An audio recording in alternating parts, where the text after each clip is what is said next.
Olá, simpáticos, tudo bem com vocês? Bem-vindos de volta à minha biblioteca e hoje o assunto vai ser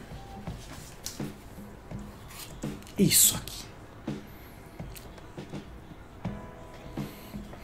Muito bem, na aula passada nós vimos a questão dos geradores elétricos, vimos como eles se comportam e como a gente analisa matematicamente ele no circuito. Vamos ver como o gerador fica associado com o restante do circuito, com vários resistores em série ou em paralelo, até mesmo uma associação mista e, por que não, uma questãozinha que envolve até curto-circuito. Para isso, vamos lembrar um pouquinho da equação do gerador que nós vimos na aula anterior. A tensão útil que vai para o circuito é a força eletromotriz, que a gente representa por essa letrinha E, que é medida em volts, menos a resistência interna do gerador multiplicado pela corrente elétrica. Lembrando que nós estamos trabalhando no sistema internacional, então a DDP útil vai ser medida em volts, assim como a força eletromotriz, a resistência interna em ohm e a corrente elétrica em ampere. Quando a gente vai representar o gerador num circuito, ele não é tão diferente do que a gente já representava anteriormente, com um detalhe que muitas vezes nós deixamos explícito a questão da sua resistência interna. Olha só o diagrama. Como vocês podem notar, nós temos aí dois resistores representados, um pela letra R maiúsculo e o outro pela R minúsculo. Se vocês já estão suspeitando, exatamente, esse Rzinho pequenininho aí pertence ao gerador que está à sua direita. Então esse arranjo que mostra o nosso gerador de força eletromotriz E com a resistência interna é o nosso gerador no circuito.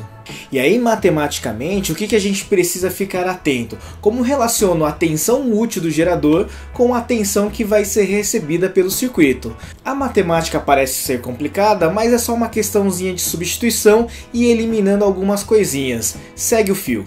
A DDP útil que chega no nosso resistor R vai ser chamado de UAB, que é utilizado aí no diagrama anterior.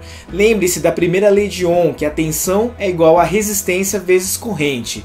Muito bem, nós sabemos também que essa DDP útil que chega até o resistor é aquela DDP útil fornecida pelo gerador, ou seja, força eletromotriz menos R vezes I. Esse Rzinho, cuidado, é a resistência interna do gerador. Como as duas tensões são iguais, nós podemos igualar essas duas fórmulas. Veja como é que vai ficar. Resistência do circuito vezes a corrente que está atravessando ele é igual a força eletromotriz menos a resistência vezes corrente que passa pelo gerador. Vamos isolar a corrente elétrica, vamos deixar de um lado só da igualdade. Nós teremos a seguinte linha.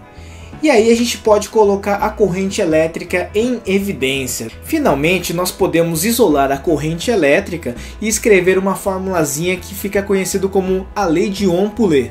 A corrente elétrica que está indo para o circuito, ou seja, aquela corrente elétrica que está sendo fornecida pelo gerador, vai ser a força eletromotriz desse gerador dividido pela soma das resistências, a resistência elétrica do circuito mais a resistência interna do gerador.